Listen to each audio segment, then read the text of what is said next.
Mothers need to know they are loved, appreciated, and supported. Our work is never ending. And while we don't seek recognition or honors, acknowledging the pivotal roles we play in society by building strong citizens and families is most rewarding and encouraging. We are the Maine chapter of American Mothers Incorporated, and I am Lena Michaud, the president of our chapter and 2019 Maine Mother of the Year. On behalf of our chapter, I welcome you and thank you for taking time out of your busy day to be with us here today for this special celebration. Due to COVID-19 and the pandemic, we have been unable to host our annual Silver Tea and honor the mothers that have been nominated for the last few years.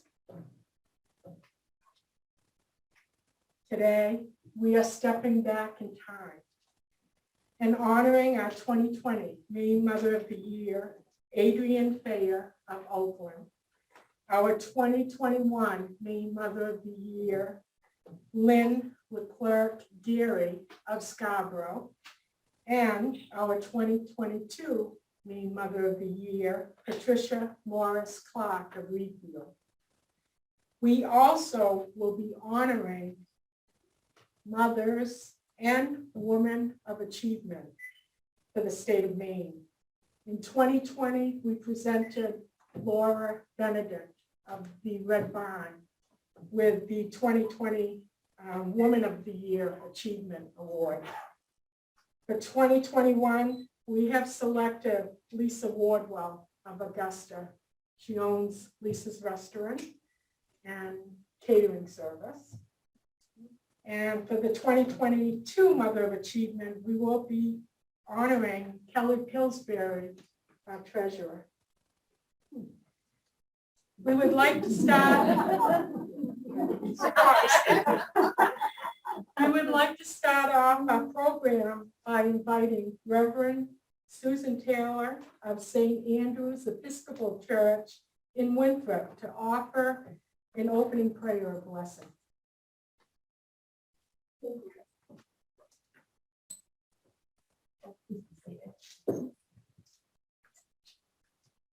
May the words on my lips and the meditations of our hearts be acceptable to you, O gracious God of many names and lover of all.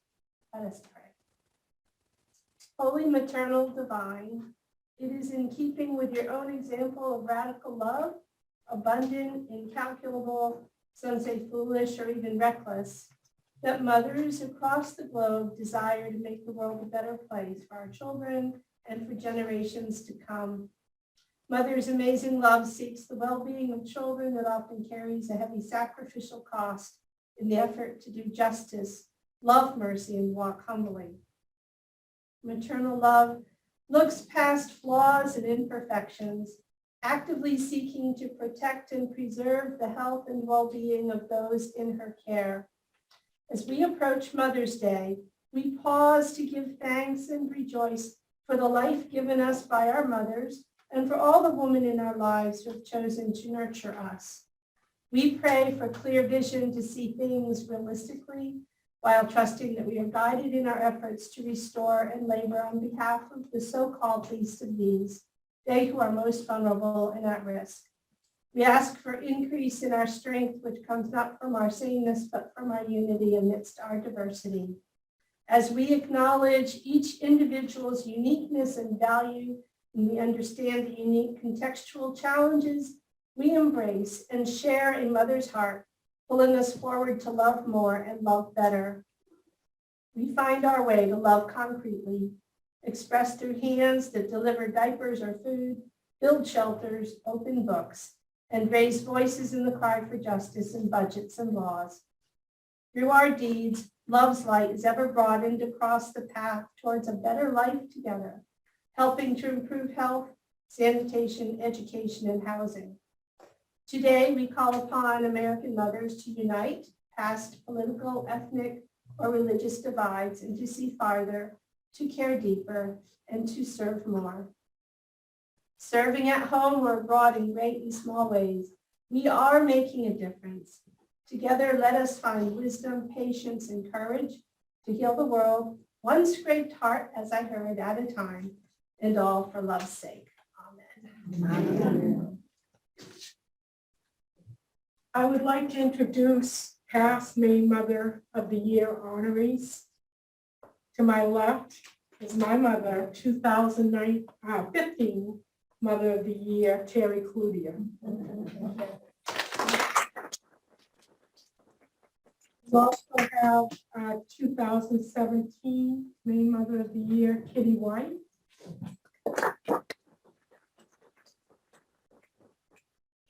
Yours truly, 2019 Maine Mother of the Year.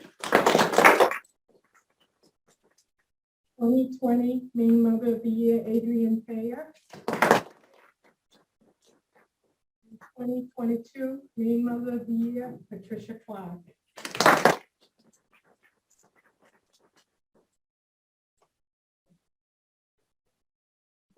I would like to recognize our Maine Merit Moms. 2020, Miss Lisa Wardwell. 2020, Mrs. Rebecca Pushard. Kelly Pillsbury. Last but not least, I would like to recognize our chapter members, would be members of the Maine chapter of American Mothers. Please stand to be recognized. That's us. Without their commitment and dedication, support, our chapter would not be here today. So they helped us get it through 2020 on to 2021, 2022 in the most difficult times. So we appreciate your support.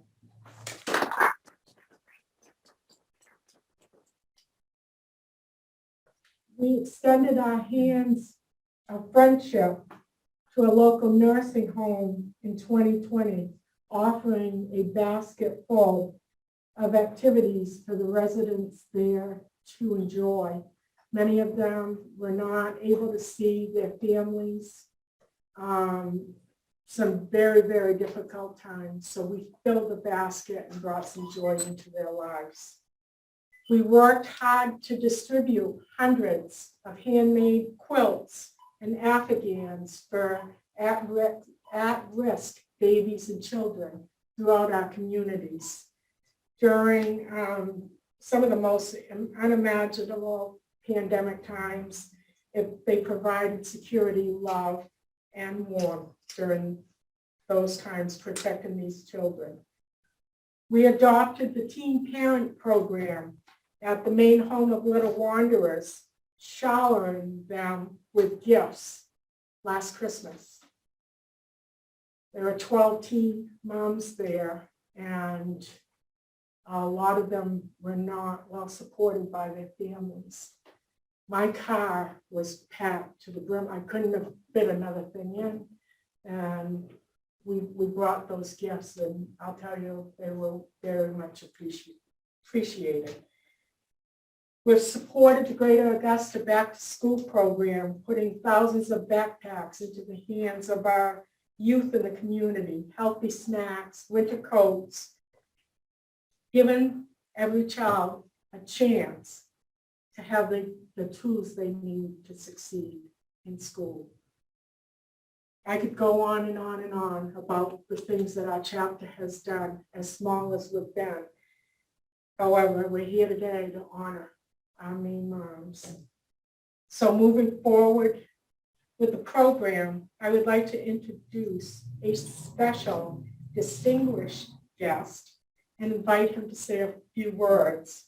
Maine State House Representative Tavis Hassenfuss of District 81, representing Monmouth, Reedfield, and Winthrop, is here today with us.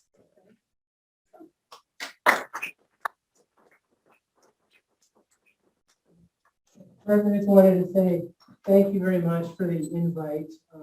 It is a special honor to be here. I know all across the state, there's award ceremonies for different professions, whether it be lawyers or doctors. We have award ceremonies for athletes in the Maine Baseball Hall of Fame or basketball or what have you. But it feels different here. It feels different because every one of us has a common thread, and that's that we have a mother. Amen. Right? Right? And so many of us have decided to be parents, and it's something that I just recently realized, and you don't understand it until you are a parent, but there is no job that's more important than being a mom or being a dad or being that parent. We all strive for great successes in our professional life, but what really matters is to be a successful parent, a mother, grandmother, great-grandmother, father, and that in the last few years, I've truly understood, especially when I was thinking of what do I say today before all of you, as my son was bending down, touching his toes so that I could continue to change his diaper before he ran off to make a mess everywhere else.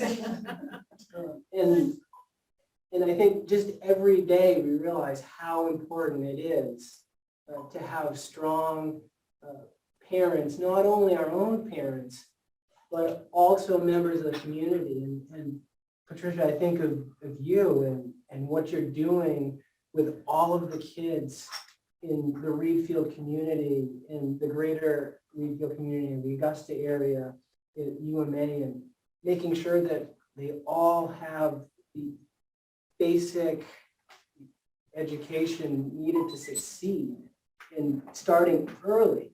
And I can appreciate that because right now I have a daughter who we're reading a book and she'll point out a few little letters that she knows and she'll say, oh, be like, H, what letter is that, Dada? And then we go through and it's wonderful that we have people in the community who understand how important it is for our kids to be, literate, for our kids to be well-versed with, exercise, with everything, and to just be members of our community, because what we are doing is we are shaping the next generation of Mainers.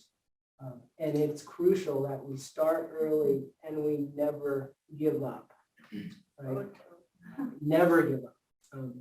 And so really, I'm coming here to say thank you to all of you for everything that you have done for your own children and for the other children in our community, because quite frankly, that's what really matters, because it is our future. And if we don't invest now, then what do we have to show for it later?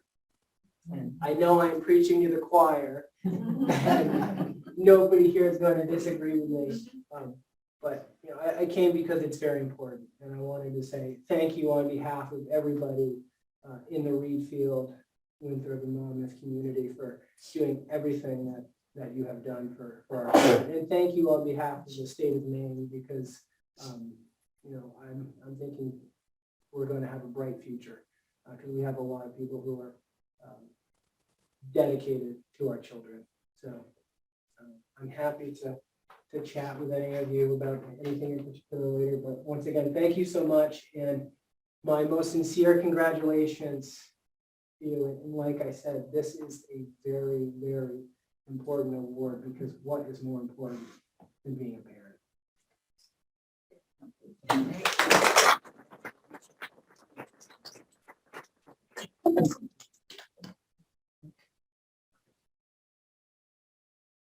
I'd just like to say thank you to Representative Hassenfuss for making time in his busy schedule to be here with us today. As we know, the House and Senate have been right at it. We appreciate your service to the citizens of Maine. Thank you. Next, I would like to invite Patsy West, former executive director of the LC and William Bowes Foundation, up to talk to us about this beautiful home that we are enjoying today.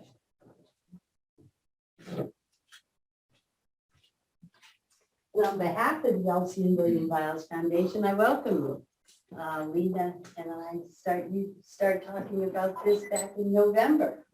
And she is a tenacious leader, and it is wonderful that you're here today. And congratulations to Pat, Patricia for the, I'm sorry. I'm sorry. I'm sorry. From the back, I couldn't see. To the award. And your million word impact is just so fascinating. I read about it on a plane a couple of years ago, that the effect it has when you read to a kid and the impact that when you don't. And so it's pretty interesting that you now have that. Yes, spread them to your tribe. I will, I absolutely, the kids on my block, the kids on my block. So some of you have been, how many have been to the house before? I know, oh wow, a lot. So you may have heard my speech before, and if I bore you, it's okay. I'll let you go get some more of the wonderful stories. But first, if I can tell you a little bit about the Biles family, and then I'll tell you a little bit about the foundation. So the Biles family came to Orland, Maine back in the late 1700s, and they tried farming. They were not very successful at farming in Orland, Maine, so they moved to the great city of North New Portland. And there this Edward became the postmaster, the actual sheriff, and he went into logging. And they were very successful in logging. And that's where the Biles made their money. At one time, they owned a vast acreage around Moosehead Lake. And they did the timber, and they owned the whole process all the way from logging it, sending it down the Kennebec. They had the Augusta lumber down right over the hill here. So they milled it, and then they were also part owners of C.M. Rice Paper Company in Portland. So Mr. Biles, Bill Biles, married Marion Nichols in 1930. Marion Nichols was a debutante from New York. Her family was in copper. And so as much money as the Biles had from timber, she had even more money from copper. Her great-grandfather developed a smelting process to improve the purity of copper. And they made a lot of, you need copper to make bullets. I didn't know that, but you do. And they made an incredible amount of money in the 1920s. In the First World War. In the like 1914, 1950s. That's pretty interesting. They came here, this house was already here. It was a wooden structure open at the end of the front stairs. That was the entrance onto Stone Street. They completely redid it in 1930 and added this back section, the servant section. There are 15 bedrooms, 11 bathrooms, and 9 fireplaces. So it's a pretty big place. There's 100 acres, 14 are orchard, the house sits on 5, and the rest is wooded. So it goes all the way back to the road by Coney. Yeah. Bill and his first wife had 3 kids. And I don't think, 2 of them left right after high school. Some of you may recognize Sylvia Lund. She was a Biles, she was in city council, she was in the legislature, and she was pretty prominent around the Augusta area, and she lived next door. She passed away in 2008, and she was the last of the kids with the first wife. Bill, the first wife died in 1954. Bill and Elsie married, and they did not have any kids. And Bill Biles died in 1984, and Elsie started the foundation in 1990. So the foundation has 3 major goals, and one is the house. She left the house to the foundation. You could see over the years, she thought about what she would do with this house. If she had left it, she looked at the museum, of course, the Arboretum, which was near and dear to her heart. But in order to leave this to to another organization, you need to leave a lot of money to keep it up. And it would also restrict the access to it. Could also leave it to family, but there are 7 grandkids from the first wife marriage, from the first wife. So with 7 grandkids, 7 people owning the house and trying to figure out what to do with it, she ultimately decided to leave it to the foundation where she was leaving the bulk of her money, and that she wanted it used very similarly to how she used it, and having people come in, enjoy it, and have meetings, fundraisers to causes that she would support. And so that's what we do. That is exactly what we do. We maintain the house for nonprofits to have meetings here. Before the pandemic, it was used 4 and 5 days a week. And we are now getting back up to that, which is really exciting. The second thing the foundation does is give away money every year. We are able to help anywhere from 25 to 30 organizations a year with different projects. We will always give money to the Arboretum, to the Maine State Museum, to the South Parish Church, to the Humane Society, and to the hospital. Those were things that she actually dictated, that we would always give money. And those were near and dear projects to her heart, always. And then lastly, and probably one of the most interesting things that we do, and we really don't do anything, is she directed us to establish a scholarship at County High School. The graduating senior gets the scholarship. What's unique about it is they get the money for all 4 years. And it is just a remarkable, remarkable gift to both that student and to their family. We don't select the individual. The scholarship committee at Coney is the one that selects them. And it's right now in the library, you will see our scholarship plaque. Right now, there are 8 of them. And we got our first boy last year. It is not just for women, but we finally got a boy. And the only requirement is that they attend a Maine school. It can be anywhere from 2 years to 4 years. The scholarship, and then they get it for all 4 years that they are in their program. So a couple of the kids went to Farmington in speech pathology, one was in psychology. The money that they received from us, they were able to come out of college without any debt, which was really, really neat. And as interesting as it is for them, and as great as it was for them, it's equally great for the parents who have been saving, probably, to help out with college. And now they can use that money for another child or not, maybe a vacation. But it's just a really, really neat thing.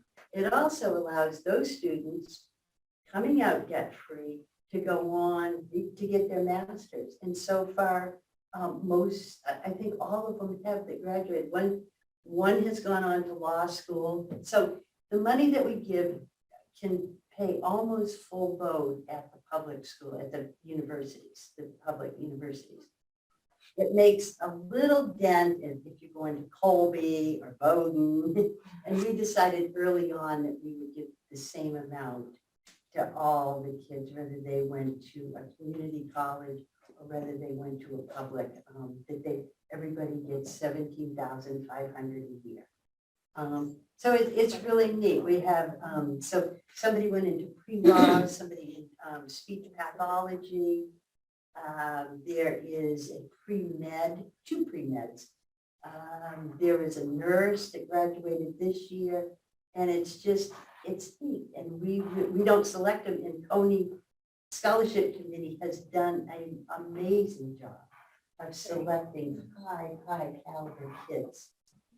So it's an absolute thrill to watch them mature, and it's neat to be able to help the other 30 organizations We try to keep, most of the money that we give away is to the capital region. That's where Elsie, its heart, and that's where they lived, and that's where we are not restricted by our bylaws to do it just in the capital region, but we think that that's the right thing. There are plenty of good causes here. So, is that enough? That's wonderful. Thank you. Thank Very fortunate when we were able to arrange to have our meetings here quarterly. It was like a gift from the heavens above, so we Same to have so you folks appreciate here. it. It's good. Thank you. So, moving forward, I would like to, is Cindy around? Patsy?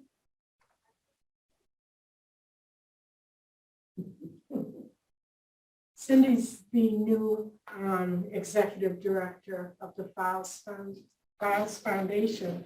So I just wanted her to be able to introduce herself and say a few words and just welcome you here. I've been working with her for a few months to get started, and I'm just appreciated all of your help. Thank you, everyone.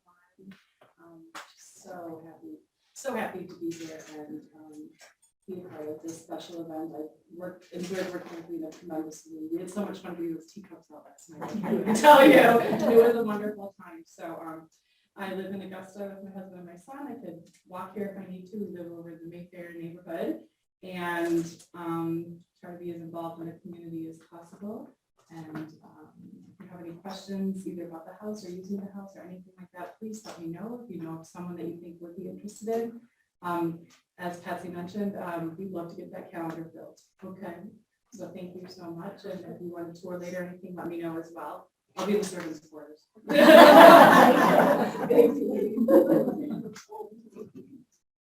So I'd like to introduce my mom, Terry Cludier. She's our chapter secretary, just to give you a little history on American Mothers Incorporated. Not only are we meeting in a historical place, American Mothers is rich in history also. It all started with Eleanor Roosevelt having an idea back in 1931 to help the mothers and the children of the Great Depression. She formed a Golden Rule Mother's Day Committee. Well, Eleanor was known to take in children and mothers, women, and especially during the Great Depression. But of course, Sarah Delano Roosevelt, her mother-in-law, capitalized on it. And so she became the chairperson of the newly established Golden Rule Mother's Day Committee. And so in 1935, she nominated a woman to be the first Mother of the Year, National Mother of the Year. This was done at the Waldorf Astoria back in New York City and continued there for many, many years because Sarah wouldn't let the reins go. But the lady that they did the first Mother of the Year was a young widow that was only 38 years old when she lost her husband. She had 5 children that she had to raise. And she was also a graduate of the Wesleyan Conservatory back in Georgia. And she succeeded in raising the children through hard work, but she also became the dean of this Wesleyan Conservatory, which is the world's oldest college for women. So she was very, very involved in the community and in her church because of having all these children. And so consequently, it just showed how dedicated a mother can be in raising her children, but also contributing to community, to church, and success. By 1943, the committee selected a small committee in each state of the nation to select a nominee, to get the word out that they were honoring a Mother of the Year from each state. That was the goal of the committee. And so they had a committee in each state. So in 1945, our first Maine Mother was from Prescal. She was called Bueller Ackery, and she was in 1945. So since 1945, we have been favored and honoring mothers from our state. In 1946, the first African American was named the National Mother of the Year. And in 1950, they had a Native American mother that was the National Mother of the Year. But in 1952, from Portland, Maine, we had a National Mother of the Year, and she was of Chinese descent. Her name was Mrs. Toy Goon. And she had 8 children, right? If I'm not mistaken. So we've had a national mother from the state of Maine, which is a big deal, because when you look at all the states there are, that's quite an honor to be selected for the National Mother of the Year. They reign for a year, okay? Our present Maine Mother of the Year, Patricia Clark of Reedfield, is honored as the 61st Maine Mother of the Year. A rich piece of history in the 87 years that the national organization has been honoring mothers throughout the nation and even throughout the world, because they have had a lot of ladies that they have commented and made mothers of the world. Committed to valuing mothers through service and education, they have been Mom Strong since 1935. So this idea that Eleanor had and that Sarah put into work was something to be honored. Their vision is to give every mother a voice, to be heard, for people to know what mothers go through in life. And the mission is to harness that maternal energy for the good of the community, the good of the church, the good of the world, because we're leaving it to the future that comes behind us. We educate, we support, we empower, and we provide a platform for voices to be heard. There's over 85 million mothers' voices that are involved in American mothers throughout the nation. They're committed to bringing mothers together to address the global struggles for mothers and children. And that way we can see positive change in the world. That is why we, as the main chapter of American Mothers, would like to have all of you join us and have your voice be heard.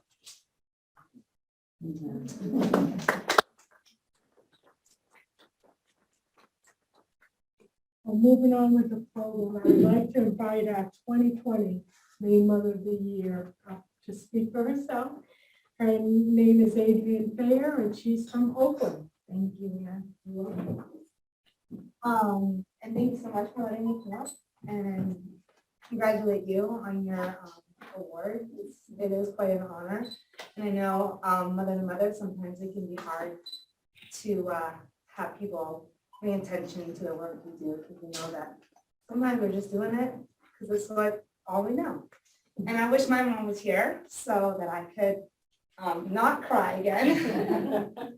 And just thank her again for being such a strong mother and an influence in my life. So She's also being honored today for, she's retiring after being a nurse for like 40 years, and she's throwing a pitch out at the Sea Dogs meeting. So she's having her own. So that's really nice. Just a little bit about myself, just so you know a little bit about me. I'm a mom of two, a 15-year-old tomorrow girl, and another girl who's about to be 50. She knows everything, but she's actually really only 12. So we're having a big party tonight when I get home. Always entertaining, always having fun. Supported with everything I do by my husband, Patrick, who is an owner of a business in Belgrade called Lakeside Landscape.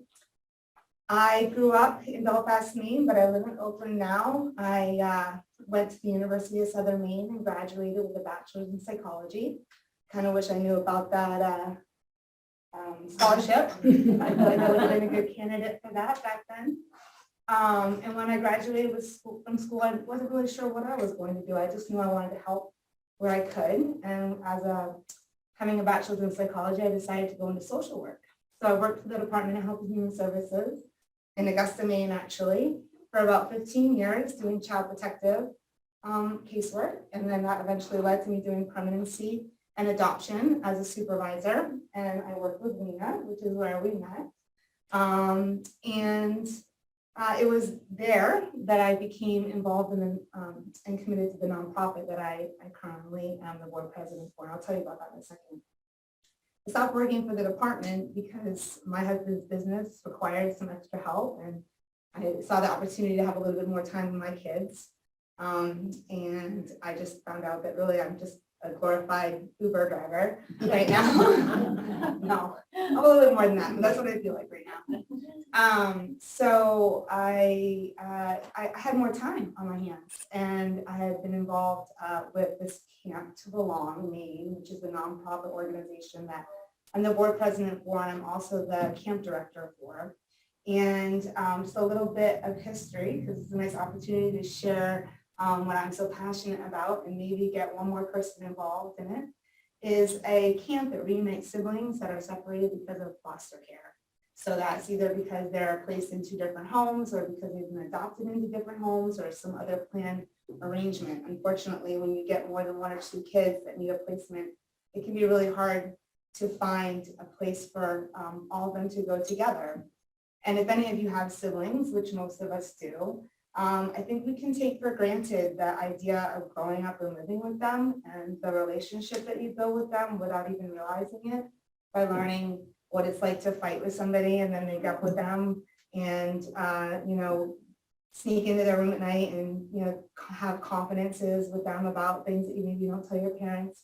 And what they're doing is they're building this foundation to have support for each other, because that relationship is the longest relationship that most people have after your parents are no longer with you. You have your siblings, hopefully. And that's a really important part to having a healthy support system, which leads to getting you involved in the community and supporting your other community members. So when these siblings are separated, camp gives them the opportunity to reunify. And a woman named Lynn Price started the foundation a little over 25 years ago. She was a product of a sibling group that had been separated. And she didn't find out until she was older that she had a sibling. And then they kind of realized that they had missed out on that relationship. She became a very successful entrepreneur out west. And after that, became a guardian ad litem, which for those of you maybe who don't know, those are people that represent children in court situations once they come into the Department of Health and Human Services care. So they represent the interests of the child. And she came to find that there was a lot of siblings in that same kind of relation, in that same kind of situation. So she formed this camp, and it became national because, or international, because there's one in Australia. And then kind of like the Maine Mothers chapter, there's a national organization, and we're all each state has their own Camp to Belong that they're under. So Camp to Belong Maine is their own division under the Camp to Belong International. Maine became aware of it because Lynn was honored by Oprah. She got the Use Your Life Award. She also got an award from one of the presidents. It loses me at the top of my head right now. But a youth saw it on TV and said, why don't we have something like this? So Maine started their own Camp to Belong about 16 years ago. We host our camp in Belgrade right now. It's called New England Golf and Tennis Camp. And it's volunteers. We rent that camp and then we host a week where the kids reunite. Siblings all across the state of Maine are reunited with their siblings, where they get to do regular camp things, eat meals together, go fishing, swim, tubing, climb a wall, play catch, play volleyball, stuff like that. But then we also have special events that Lynn created, such as celebrating a big birthday party. So every sibling gets to celebrate their birthday together at camp, which is really a fun night, and a dance party. We do scrapbooking where there's a photographer all week and they take pictures of the kids together, the siblings together all week. And then they get to put together a scrapbook on the last day and take that home with them. They do sibling pillows where they write messages to each other and they exchange those.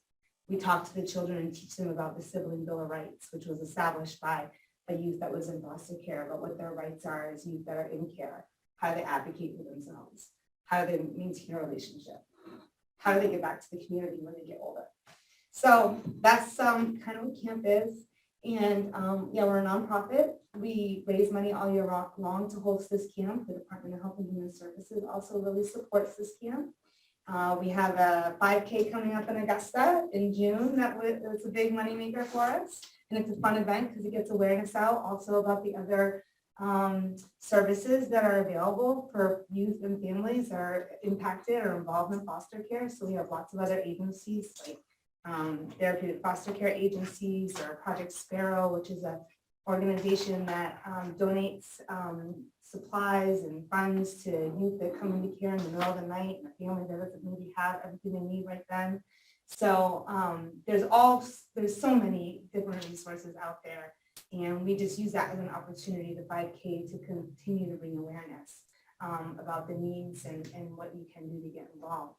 And then we run everything on volunteers. We have counselors that come to camp that volunteer a week of their time, and they come out and they spend a week with us, and we reunite these siblings, and it's pretty life-changing. A lot of the volunteers that I have come from the Department of Health and Human Services or other fields that kind of follow that same outreach and that same kind of message. And so a lot of people say it's a life-changing event for them. It reinvigorates the work that they're doing as a social worker in the community, supporting these families, reminding them, that even a lollipop moment almost, where you never really know how one little moment that you have is going to impact you years to come. And Camp to Belong has been running so long now that we have youth that used to come to the camp that have grown up and they now come back as volunteers. So it just really shows you how those small, a week of time in their life can change, something, 15, 20 years down the road. Yeah. And, like you said, Travis, and I think all of us probably share this, is we're very strongly connected to Maine and Maine's health and welfare and what's going to happen in the future. And, doing these little things to help Maine youth now, those are the things that are going to really shape the future for my children and for all the other children and the children to come. So that's what I do when I do. So thank you for listening.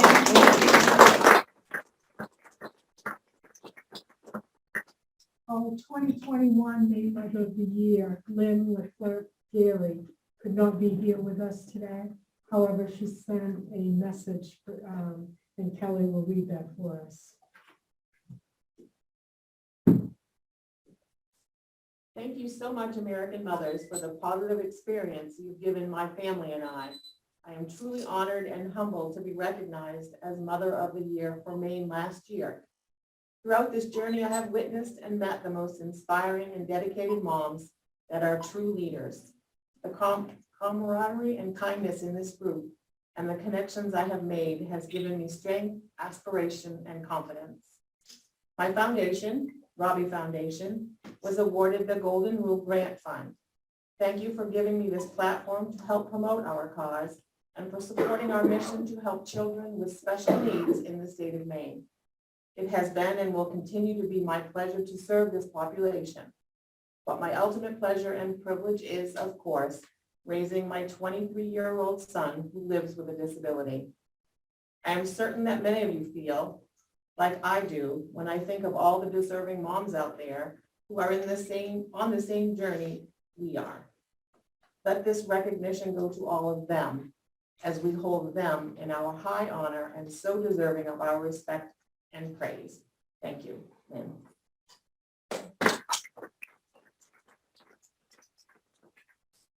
Next, I'd like to welcome our 2022 Maine Mother of the Year, Patricia Morris Clark. Wow. Thank you very much. I appreciate the honor and feel that, as you said, all mothers should be recognized like this. My family, some of my family is here in the room. My husband is doing the Zoom, so my daughter in France and my daughter in New Hampshire can be here, share. And I'm not sure, I might have friends on here. And we have Ashley is here and with her mother, and I've got my sister-in-law and my great friend from across the road, and my priest is here. So I'm really excited. And it takes a community to do so. We have, together, Bill and I have 3 daughters, and we have 4 grandchildren from ages 1 to 14. She's 14 now.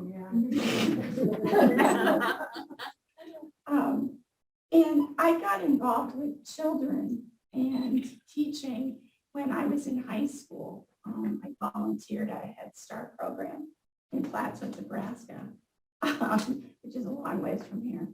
But I really, really enjoyed doing it. And then, of course, I went into journalism. But yeah, I made my way back to teaching because I really missed being with the kids, and started in preschool and went on to get my teaching degree, and then I was teaching kindergarten, which I taught for about 17 years. And I realized that they were missing something. The kids who were coming in, their vocabulary scores were really low. Other scores could be too, as physical fitness, because that was years ago, but they weren't getting outside and playing nearly as much as we did when we were young. So I said, what can we do to help these kids to boost their scores? Well, I ended up working with Head Start and putting together one of the first all-day kindergartens in Maine for kids who were coming not just from Head Start, but who had a delay.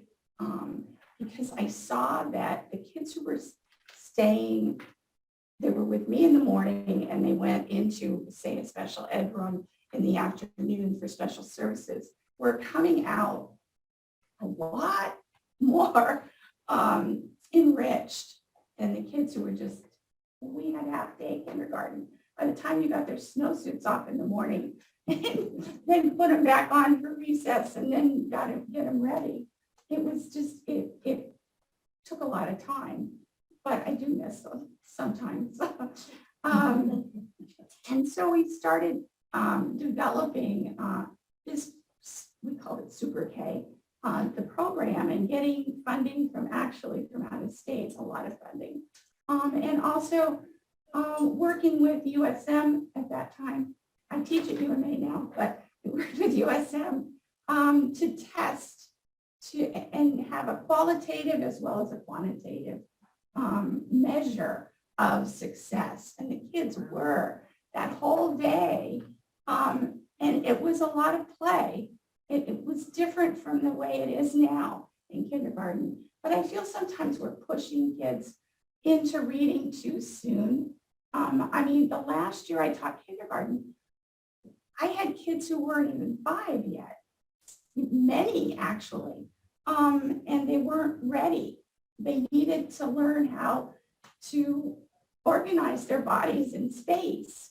Once a child is ready to read, they are ready.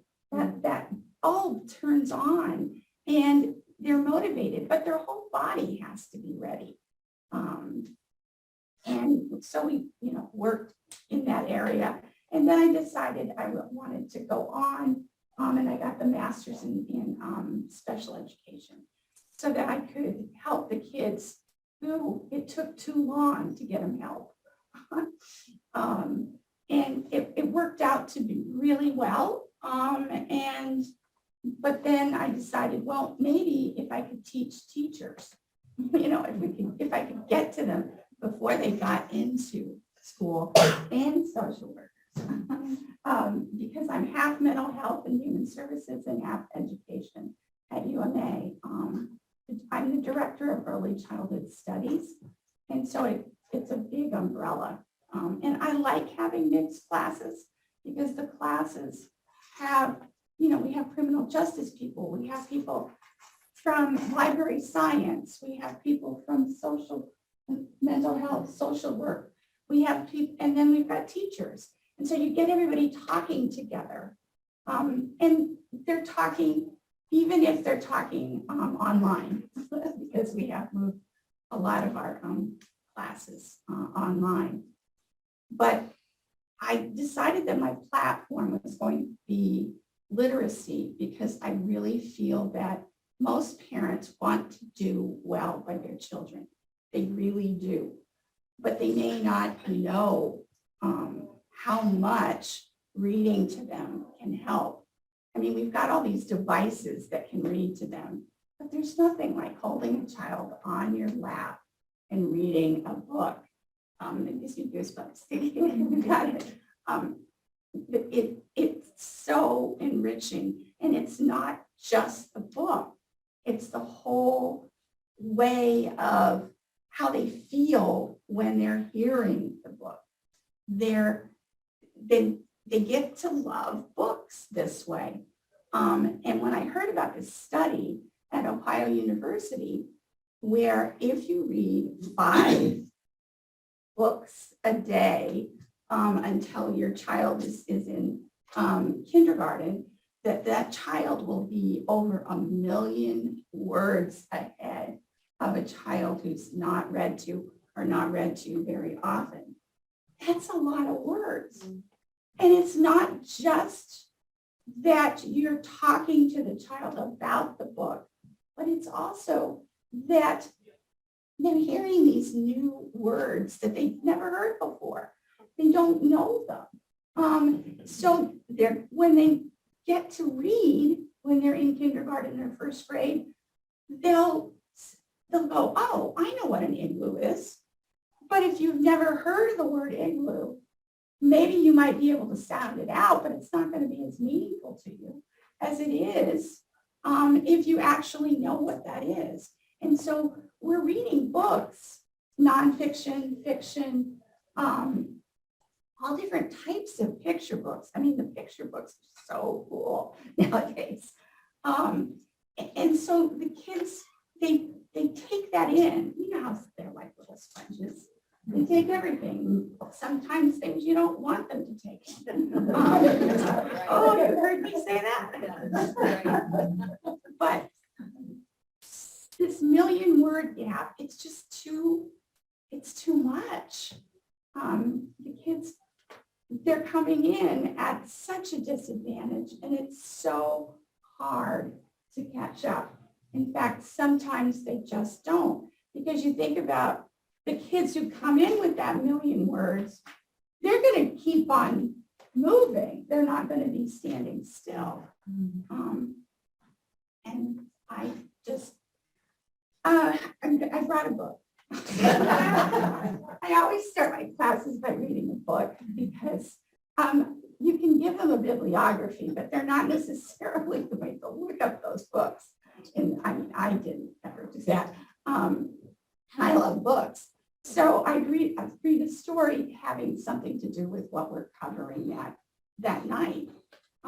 I say night because most of the people that I teach are taking courses in the late afternoon. And this is called Read to Your Bunny. And in my op-ed, I received permission from the author, Rosemary Wells, to use her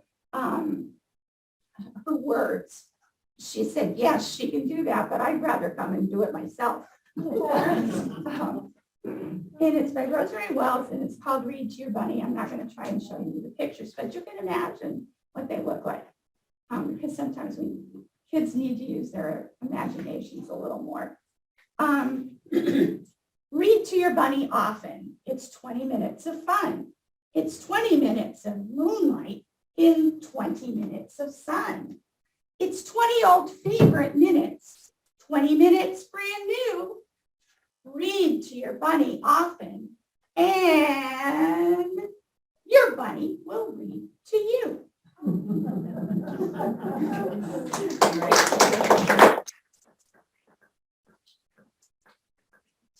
So with that being said, Trisha Clark was a professor of mine at UMA, and I so look forward to her classes. I don't know if it was her reading a book to us every time that we came into a class and bringing me back to my childhood days and just great memories of reading and learning. So just know, I want everyone to know that anyone can nominate a Maine Mother of the Year.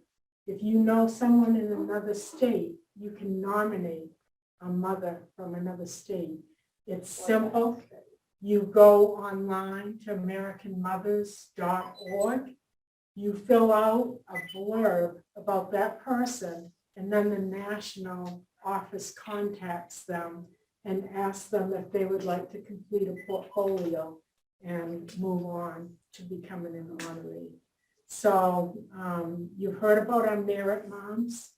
These are people that did complete their portfolios. Unfortunately, we can only send one Maine mom to the national convention to represent all Maine moms. But just to be nominated is a great, great honor. I encourage you, put some names out there. In 2020, we had 16 nominations, and that was heartwarming. We did a nice gala at the Calumet Club. We had over 200 people there that night. We want to bring that type of thing back to Maine. So let's, nominations start Mother's Day. So this is a perfect timing for people to, just remember to go on and nominate. As I mentioned, we acknowledged that we gave 2020 Maine Woman of Achievement to Laura Benedict of the Red Barn. Today, we would like to welcome Lisa Wardwell. We are presenting her with the 2021 Woman of Achievement, Mother of Achievement, just for all that she does in our community, supporting the food bank through, I can't remember the golf game we used to do. Master the Putt. Master the Putt. They've raised hundreds of thousands of dollars. $50,000 in 5 years. Would you like to come up? Because I'd like you to talk about Love Locals, and all the other things that we do.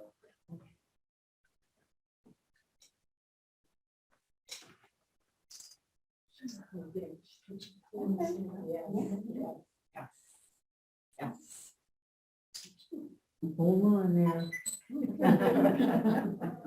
Hold on. Oh, this is good. 1, 2, 3. I'll do one more time. Thank you.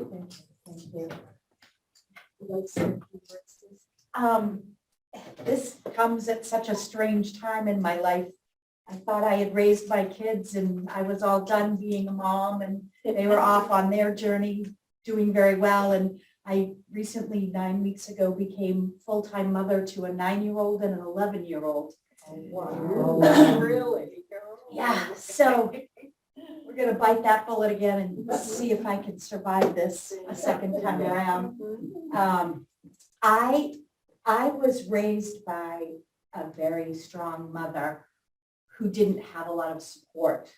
So watching her, I learned a lot of things, and she was amazing. So when I became a mother, my job, or my only job, was to be a good mother. There was nothing else. That was it. So my girls they were both raised knowing that they had the power to be whatever they wanted to be.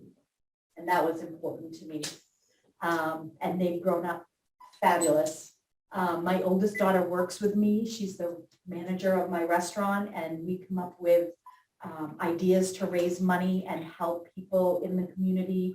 Every week, we do a bike night, and we raise money for somebody local. Every month, we do a Love for the Local, and we raise money for a local family in need. Somebody lost a house in a fire, or lost a loved one, or came down sick. We just raise money and hand it over to them. We don't have any, there's nothing to fill out. There's nothing to apply for. There's no stringent workout that you have to get through. You just have to be in need. I remember as a kid being in need a few times, and my mom having to go ask people for help. And I remember her coming home in not a great mood for it. So you don't have to ask, we'll drop it off. That's how we feel. So we raise a lot of money. We come up with long-term ways to do it, and we also come up in short-term ways to do it. And we just love to support our community. So that's me in a nutshell. That's why she's the mayor now.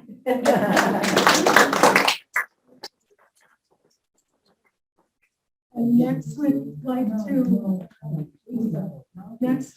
to acknowledge Kelly Pillsbury, 2022 Mother of Achievement.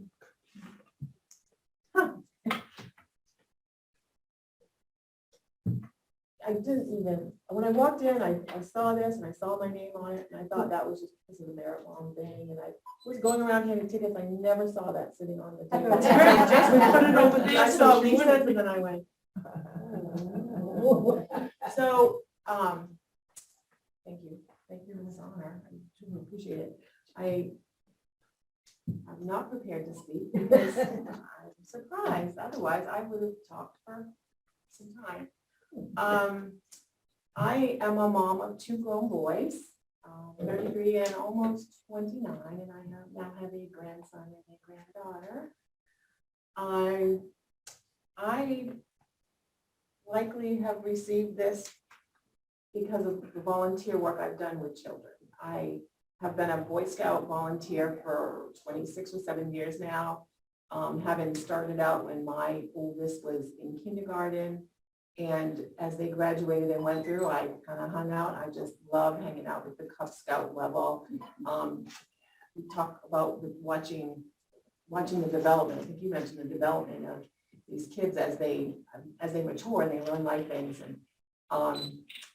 And it's a volunteer organization, and lots of the kids that come in there, not all, but lots come in because there's not opportunity for them to kind of get this environment elsewhere. So it's a wonderful program. And also, I'm a member of the Waterville Elks Lodge, and we have one of two Antler programs, which is a youth program in our lodge, along with Augusta. And again, that's another opportunity area for kids to learn civic responsibility and just have good role models around them as they are navigating youth. So that's what I do. Did I get it? Good? 1 second. Thank you. That's pretty much it for our program today. I'd just like to end on this note with the Mother's Manifesto that came from our national level in 2018. We see a world that is good and a world that needs more goodness. We care today about your tomorrows. We serve so that all children will feel loved and learn to love others. we see, we care, and we serve. We are American mothers. Thank you, everyone, for coming today. Well, made up these bags, and I will have her read that. So I didn't come up with this idea on my own, I'm not creative, but I can copy someone else's idea quite well. So actually, Nina found this for us. So out in the entryway is a basket full of survival kit for moms. And in each is a toothpick to pick out the good in all situations. A rubber band to remind you that flexibility is the key. An eraser to remind you that every mom makes mistakes. A cotton ball to cushion the rough times ahead. A fabric square for all the patching and mending you'll do. Hershey kisses, kiss, to help replace the ones you've given away. Lifesaver to save you from one of those days. Marbles to replace the ones you will lose. Snickers to remind you to keep your sense of humor. And a mint, because a mother's job is with a mint. Please.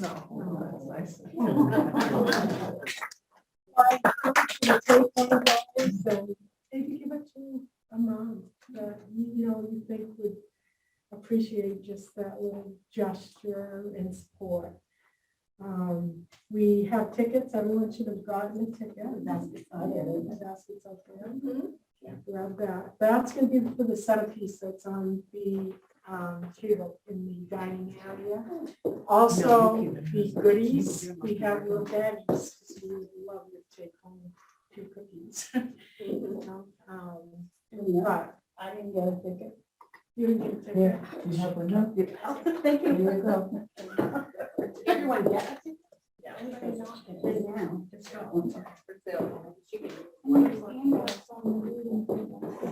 There's handouts on the reading table. There's brochures as you go out that tells us more about American mothers as well.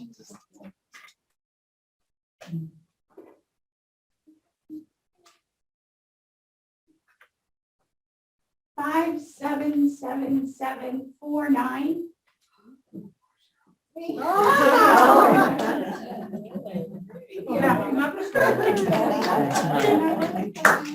know. Thank everyone for coming. This was wonderful. Lena, do you want a group reader or not? I don't know, but where would you want to do it? In the- Maybe right here, if people want to gather and Sure. get a group picture of all of us moms. Of everybody. Okay, either here or that other room. Is a lot more room than chairs. Yeah, that big dining It's a big dining room, Lena. Oh, that's It's gonna be really hard here, Okay. if that's okay. Yes. I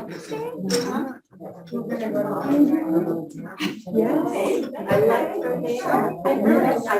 No.